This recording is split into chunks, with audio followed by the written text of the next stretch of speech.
Welcome to part 4 of Let's Play Rebel Planet by Robin Waterfield. At the end of the last part, I was on paragraph 191. Let's reread this paragraph as a reminder. En route for Halmuris, you may restore your stamina by half as much again as your current stamina score, rounding odd numbers down and remembering that you cannot exceed your initial score. You review the problems you face.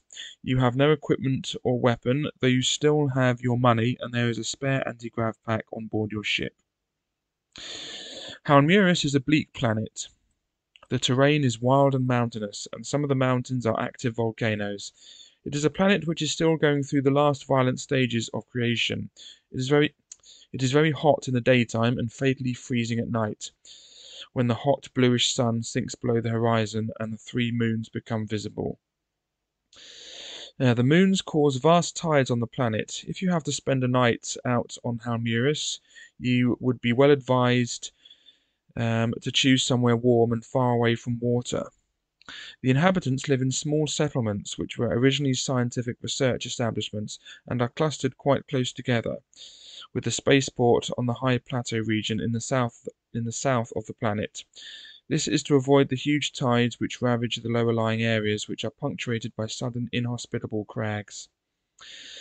The computer feeds you all these data and also informs you that the alien inhabitants are mostly Central Arcadians, who naturally took over the scientific facilities of the planet.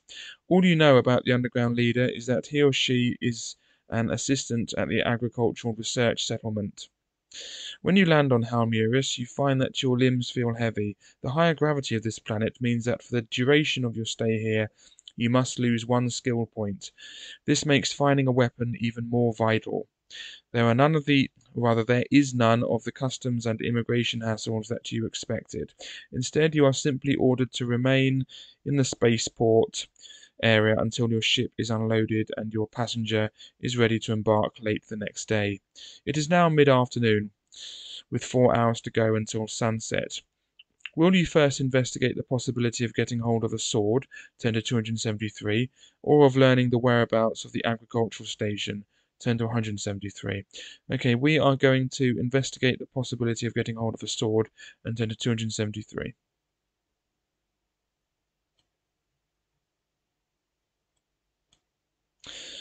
Of the humans on the base, some are wearing grey uniforms, some blue. Will you ask someone in grey, turn to 197, or in blue, turn to 217? Or will you try to get a sword off an Arcadian, turn to 16? Okay, we're going to ask someone in blue and turn to 217. You pick your man carefully, choosing someone who looks tough and self-sufficient. At last he leaves the group with whom he was and makes off across a lobby. You catch him up after a few meters and come straight to the point. Whatever you do, don't show surprise on your face, you say. I need a sword. Can you help me? He looks you up and down and then says, No, I can't, but I know who can, if anyone can. Come with me.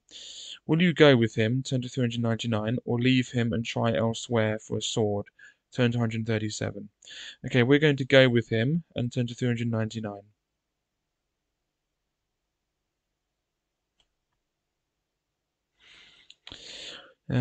You follow him down countless passageways, up and down flights of stairs, and finally across rooftops, until you come to a secluded air conditioning control room on top of the western part of the spaceport buildings. This is all very mysterious. Will you allow your companion to knock on the door, turn to 145, or will you put an end to this risky business, turn to 334? Okay, we're going to allow our companion to knock on the door and turn to 145. In for a penny, in for a pound. Inside you are led past stacks of crates and boxes up to a heavy jowled human who is sitting behind a desk. What is going on here? He demands, with scarcely a glance up from his papers. If you killed a human on the way here, turn to 28, otherwise turn to 187. Okay, we did not kill a human, so we're going to turn to 28. Oh no, sorry, we did not kill a human, so we're going to turn to 187, sorry. Yeah, we did not kill a human, so we're going to turn to 187.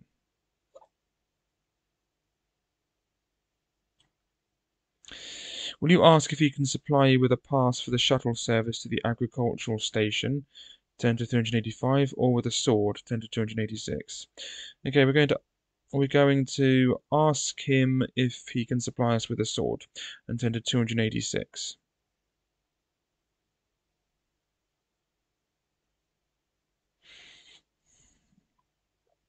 Yes, I can sell you a sword, he replies.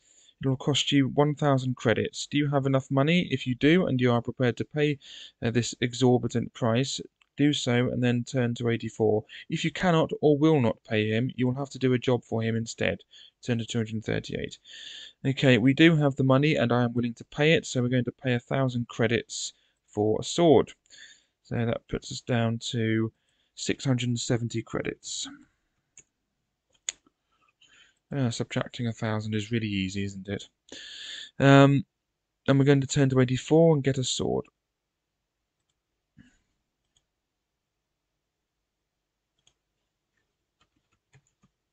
New line. And turn to 84.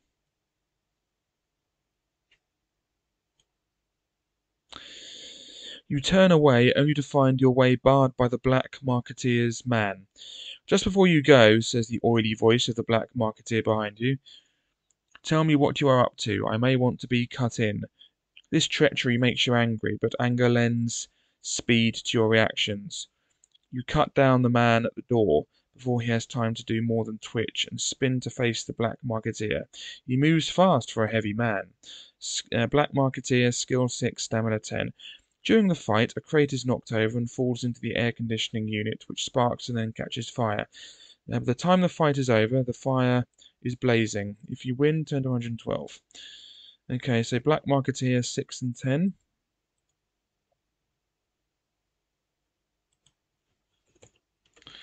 Black Marketeer 6 and 10.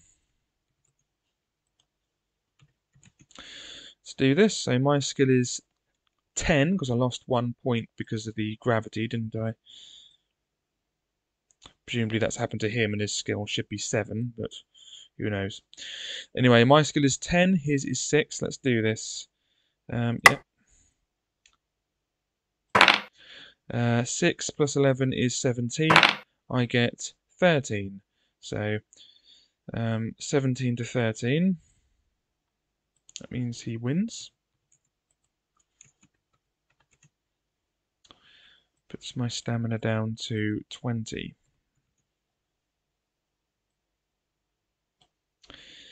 Okay, 6 plus 10 is 16. I get 15. So 16 to 15, he wins again.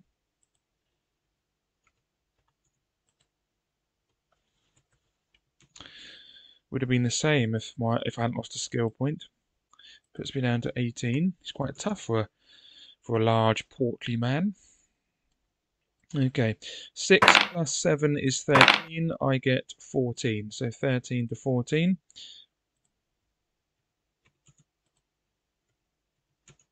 Puts him down to 8. 6 plus 8 is 14. I get 17. So 14 to 17. Oops, wrong one. Puts him down to 6. 6 plus 6 is 12. I get 19. So 12 to 19. Whoops.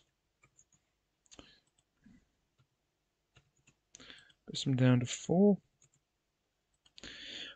6 plus 11 is 17. I get 18. So 17 to 18.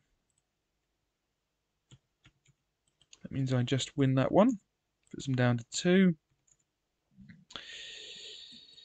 6 plus 8 is 14. I get 18. So 14 to 18.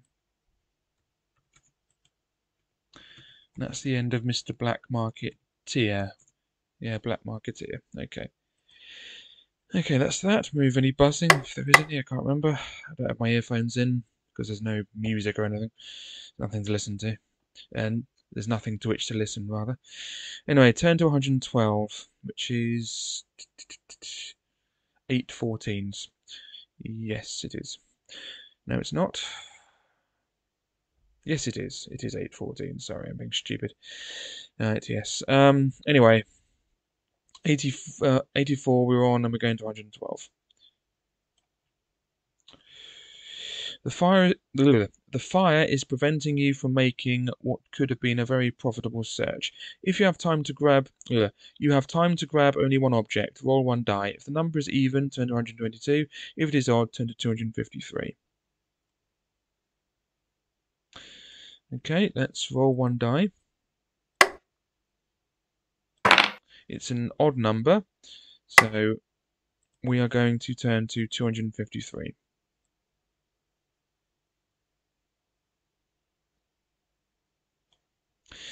The object you grabbed was a jetpack, but it feels so light that it may have no fuel left in it. You take it anyway. Okay, so we have a jetpack. A jetpack. Remember that on Duke Nukem Land of the Babes? Every time he puts his jetpack on. A jetpack. I'm a bird, I'm a plane, I'm Duke Nukem. It's just shut up, Duke. Every time you do anything on that game, you have to say something. I hate that game. Right. Right, new line. Oh, yeah, I said that before, didn't I? But that wasn't very long, so I put it on the old one. Anyway, the fire is bound to attract unwelcome attention. You decide to leave the spaceport as soon as possible. Turn to 336.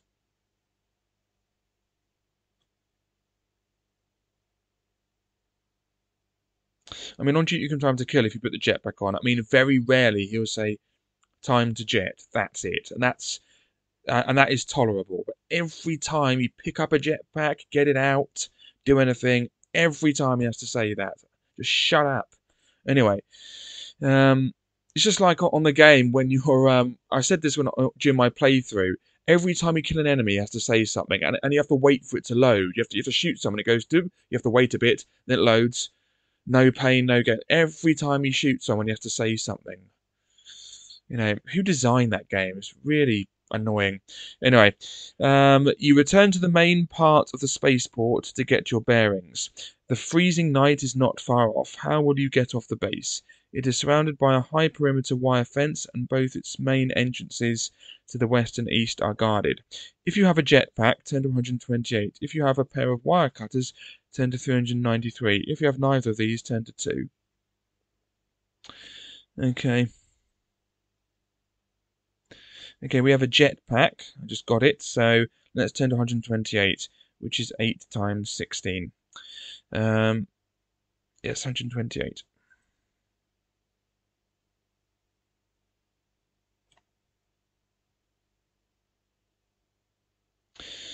Will you risk using the jetpack despite its lack of fuel to propel you over the fence? If so, turn to 57. If not, turn to 2. Presume that's the picture that corresponds to us. Wow.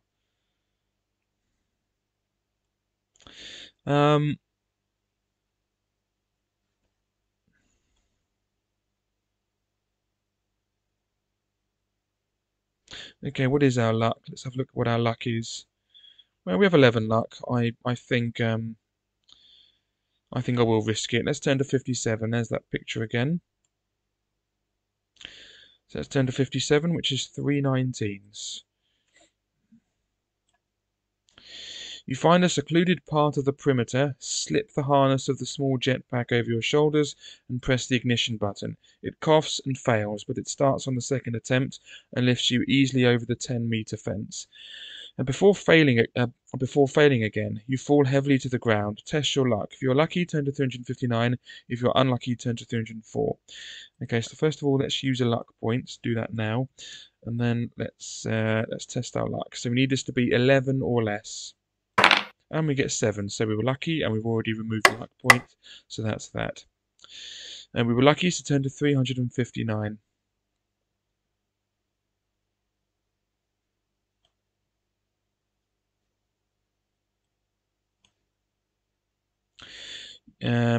Your fall only wins you. Discard the now useless piece of equipment and turn to 30. I'll just say discarded. And definitely new line now. Alright, okay. And we're turning to 30.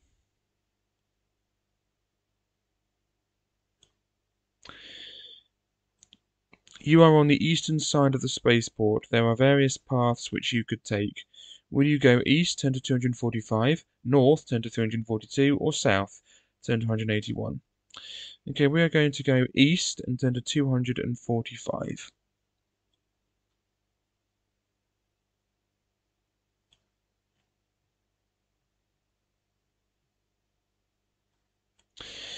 You know that your first priority is to find somewhere sheltered to spend the night. You are following a path through rough terrain with a valley sloping down to your left and rocky outcrops up the hill to your right. After a while, you come across two caves to your right, which look as though they are deep enough to give you shelter. The right-hand one is approached by a smooth gully which wends its way to the valley below. The left-hand one is higher up, and its entrance is partially hidden by a spiky cactus-like plant. Will you enter the right-hand cave, turn to 371, or the left-hand one, turn to 294? If it's in its last stages of being created, the planet I mean, surely it shouldn't have any plants. But I don't know. Anyway, will you enter the right-hand cave, turn to 371, or the left-hand one, turn to 294? We're going to take the left-hand one and turn to 294.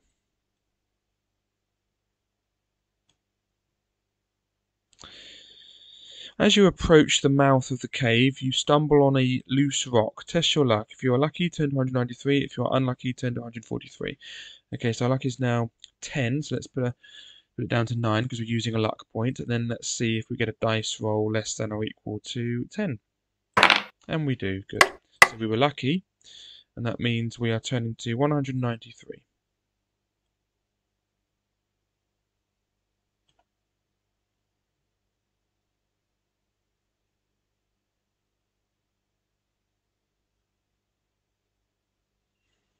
Okay. You narrowly miss impaling yourself on one of the vicious-looking spikes of the plant. You pick yourself up and enter the gloom of the cave. Turn to 100.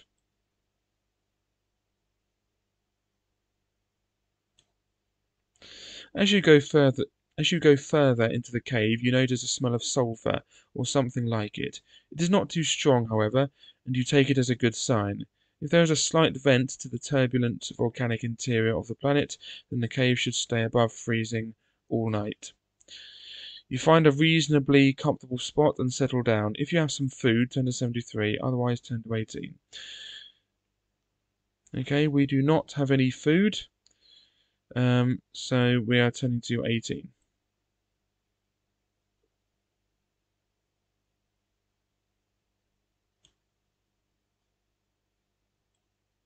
Having no food, your body becomes more vulnerable to the cold, and you can hardly sleep at all for trying to keep warm. Gain only 1 stamina point.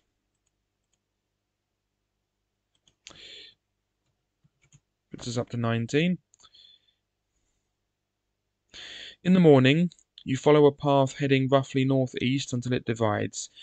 Will you branch right, turn to 296, or left, turn to 171? We are going to branch left and turn to 171.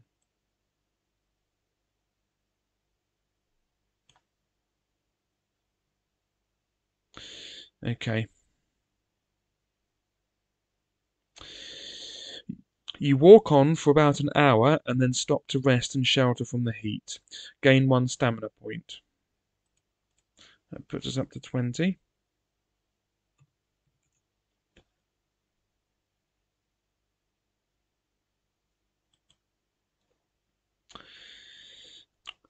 While gazing idly into the sky, you notice a large bird coming into land on the rock face above you. What strikes you in particular is that the bird is carrying something which flashes as it catches the sunlight. Do you want to investigate this further, turn to 383, or carry on with your journey, turn to 147? We're going to investigate it further and turn to 383.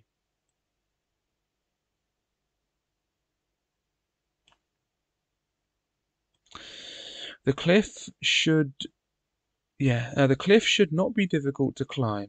The freezing cold has broken it up into larger and smaller ledges, which will afford handholds and stepping places. After about 20 minutes, you can hear the bird nearby, and you circle round so that you can approach it from above. Now, the nest is on a fairly wide ledge. The bird itself is a Halmurian rock buzzard, whose fluffy appearance belies its dangerous nature. It looks like a large ball of soft feathers as protection against the cold. It has developed the habit of burying its head and neck within its copious body feathers until it looks like nothing so much as a large cuddly hedgehog with a tail and folded wings. If you jump onto the ledge, you will have to fight it. Is this what you choose to do? Turn to 298. Or does its size and the precariousness of your situation make you change your mind and return to the path? Turn to 147. Okay, we are going to, we're going to fight it and turn to 298.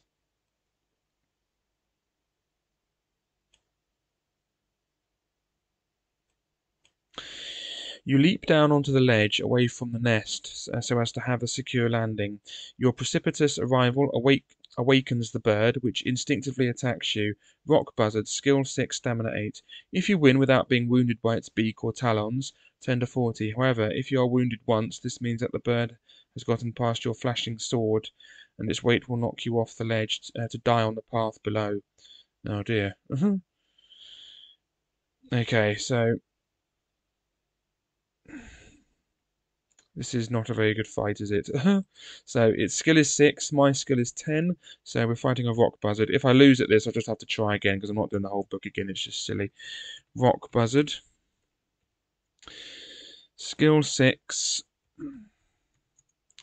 Stamina 8. Okay, so we're rolling for him first, or it first. 6 plus 4 is 10. I get 16, so 10 to 16.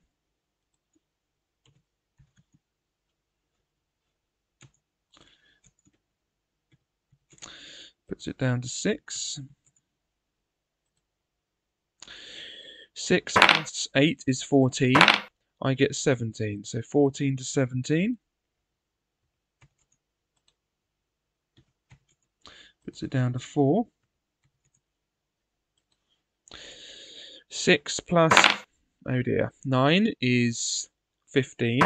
I get 20. Okay, 15 to 20. Can I do this? This is nail-biting stuff. Nail-biting. 6 plus 2, oh good, is 8, and I get 19. So 8 to 19. Wow. That was probably the best time to get a 2. So I win without having to cheat. Okay, good. So that's the end of Mr. Rock Buzzard, or Mrs. Rock Buzzard, because it has an egg. Or Miss, whatever, if it's living in sin. Okay. Okay, so we weren't wounded by its beak or talons. I don't know why they were so specific there about just without being wounded. Anyway, turn to 40. So let's turn to 40.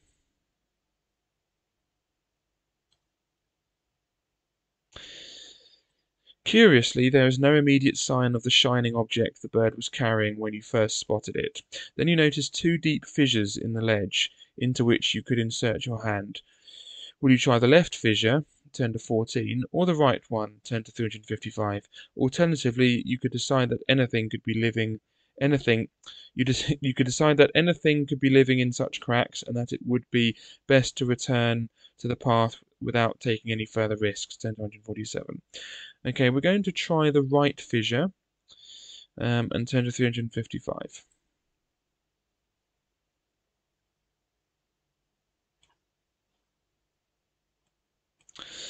The crack is deep and narrow, and you cannot reach too far. The strength of the bird, which you already knew from your fight with it, is further proved by the size of the objects you find. Smaller things have presumably fallen into the inaccessible depths of the fissure. Apart from some useless chunks of metal and a broken spy missile, you find a staff with 7 strips of different metals coiled around its wooden stem, a casket containing 180 credits, and a mind probe. The probe will fit into your anti-grav pack, and you put the money in your money belt. Okay, so I have a mind probe. Let's write that down. So, mind probe. How many credits was it?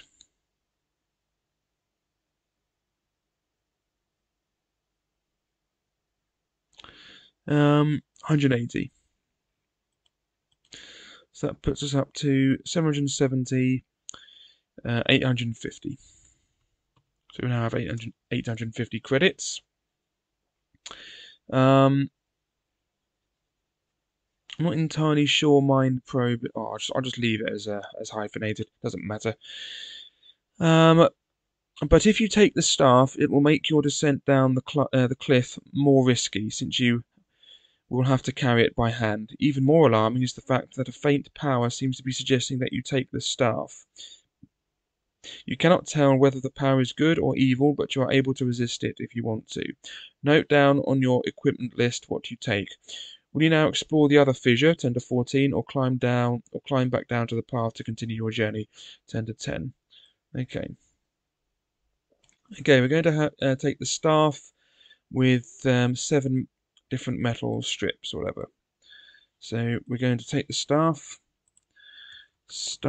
with 7 metal strips. Okay, brilliant. So, okay, we're now going to climb back down the path to continue our journey. So turn to 10.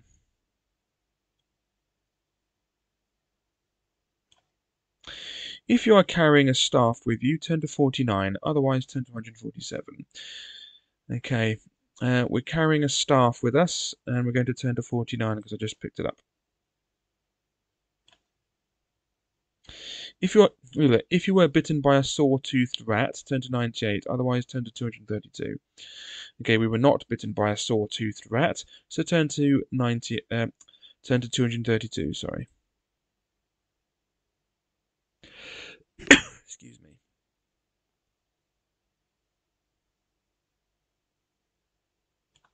Test your luck. If you are lucky, you make it down the cliff without difficulty. If you are unlucky, you fall down the last bit and sustain 2 stamina points of bruises. Then turn to 147 to continue the journey. Okay, so our luck is currently 9. So let's put it down to 8 because we're going to test our luck. And we need a dice roll less than or equal to 8. No, sorry, less than or equal to 9. Sorry. Less than or equal to 9. Here we go. And we do. We get a 5. So that was lucky. So put it back to 2. Get rid of the buzzing if there is any. If there be any, rather. And, yep, so we don't lose any stamina points. And turn to 147.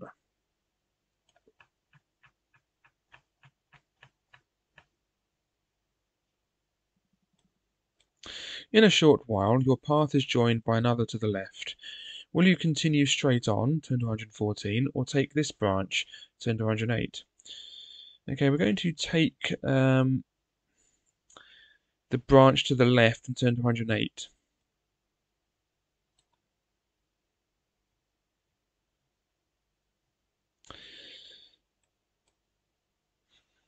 You follow the winding path for a couple of kilometers. Yes, I say kilometer and not kilometer. Now, my logic for that is thus. Listen very carefully. If it were supposed to be pronounced kilometer, then, for example, a centimeter would have to be pronounced a centimeter, because in the word kilometer, I am putting emphasis on the second syllable. So therefore, in the other words, I'd have to put emphasis. So it wouldn't be centimeter, it would be centimeter. It wouldn't be millimeter, it would be millimeter, and so on and so forth. So therefore, by that logic, because I say millimeter and centimeter, by that logic, I'm going to say, and I always do, I always say kilometer. And here endeth that lesson. All right, so you follow the winding path for a couple of kilometers.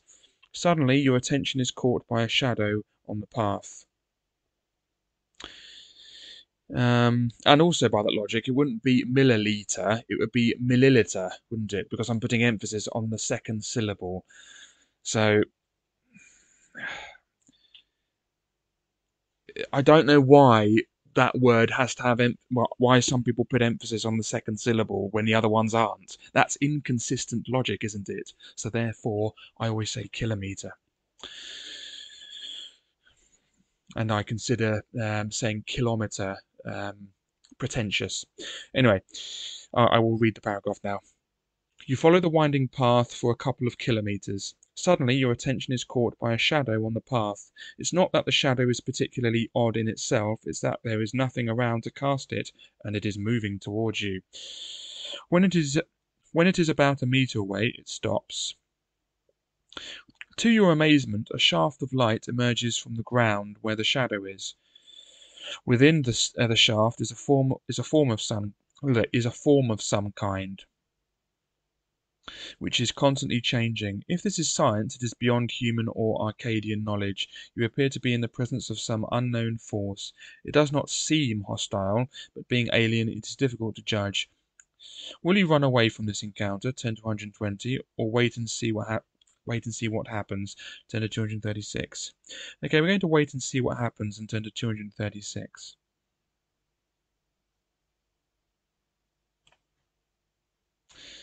It speaks. Earthling, where Zplaren? At least that's what the last word sounds like. The voice is strangely metallic and hollow. It certainly does not come from any living being, and that you can imagine.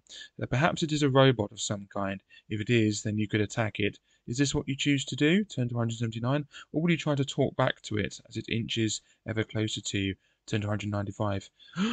They've used inches. This is terrible. Don't they mean as it's centimetres ever closer to you?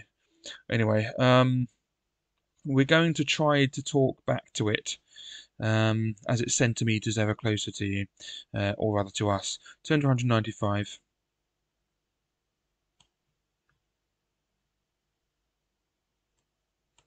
You pause to think. It occurs to you that it need not necessarily be a robot. The metallic tone of the voice could come from some language translation device.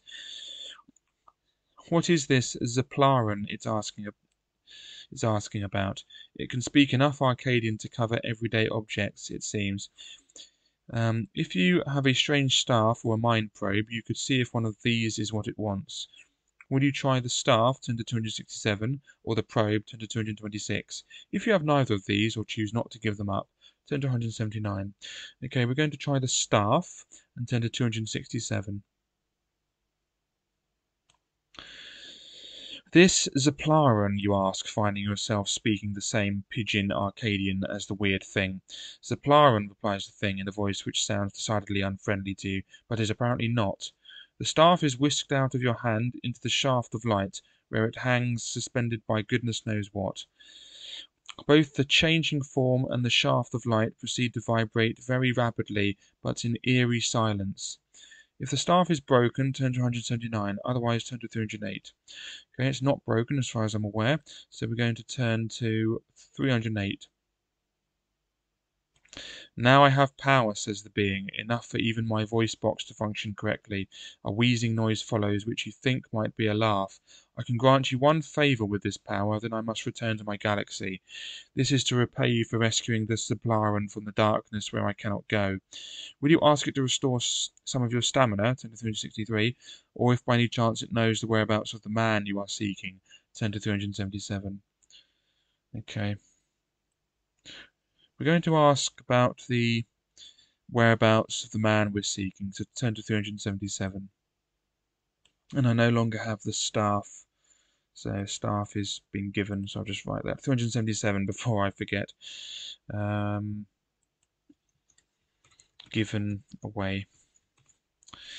So 377. I often do that. I forget which paragraph I'm going to because I sort of halfway in between going to it, I sort of have to write something down. But it was 377. Yes, I know.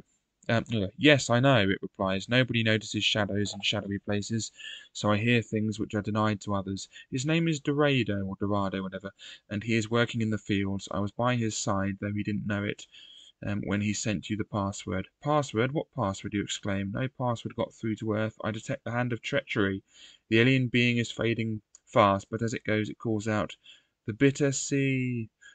Gain 2 luck points for this vital information. If you meet Dorado, he will ask you for this password. You should then subtract 100 from the paragraph number where you are at the time to find the next correct paragraph. Remember this. Now turn to 114. Okay, so first of all we have 2 luck points, so let's add them. So that puts us up to 10. And then information. If we meet Dorado, subtract 100 from that paragraph and turn to that paragraph. There we go. I'll just remove the comma in case I don't think it's something to do with the other one, even though they're logically correct. Anyway, now turn to 114.